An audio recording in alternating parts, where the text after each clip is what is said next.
In October, authorities Russia's Zabaikalsky region unveiled region's largest monument dedicated to Russian soldiers killed war Ukraine 3.3-meter tall stele and statue of a soldier holding child, erected middle of region's capital, Cheetah. The Zabaikalsky region, which is part Russia's Far East and has a population just over 1 million, has won the highest war death rates all regions, with at least 774 people killed in conflict in Ukraine since February 2022.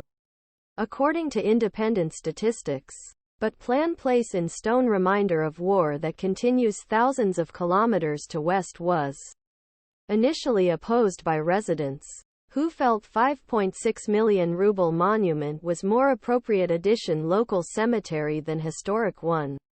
Town center. So we don't bury the dead under our windows, do we? Activist Marina Savvateeva told local news outlet Cheetah.ru.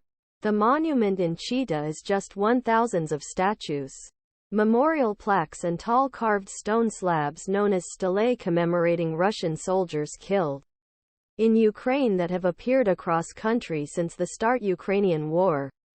But while Russia's invasion of its neighbor is immortalized in stones, monuments dedicated to repression during Soviet era, one of the darkest chapters in country's history, are disappearing en masse, marking a worrying trend that experts say.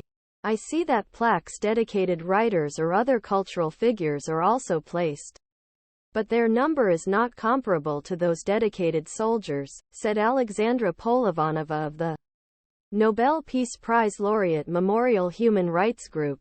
Data collected by Polivanova shows number of Russian soldiers killed in Ukraine in 649 days after Kremlin's invasion. It shows that at least 3,187 monuments have been opened across country to commemorate them, an average of 5 plaques per day. While some of these monuments are large installations or statues designed to honor all the heroes of the special military operation in Ukraine, most are dedicated to individual soldiers and honor those who. They are simple plaques, posters, murals and even decorated tables placed in schools or colleges where people were educated.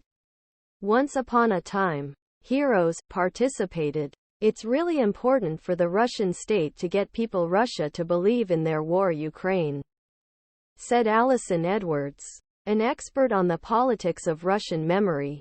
They're trying to incorporate the faces of war into daily life, he said. Bath Spa University. The monuments transform these soldiers from an ordinary Russian who was drafted fight in the war. Someone who did something extraordinary enough have a monument erected. Dedicated them, Edwards told the Moscow Times.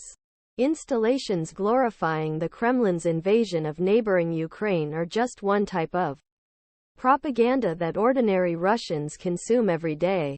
At same time, according to Memorial's calculations, since beginning of war in Ukraine, at least 23 monuments to victims of Stalin's Red Terror have been destroyed or dismantled across country.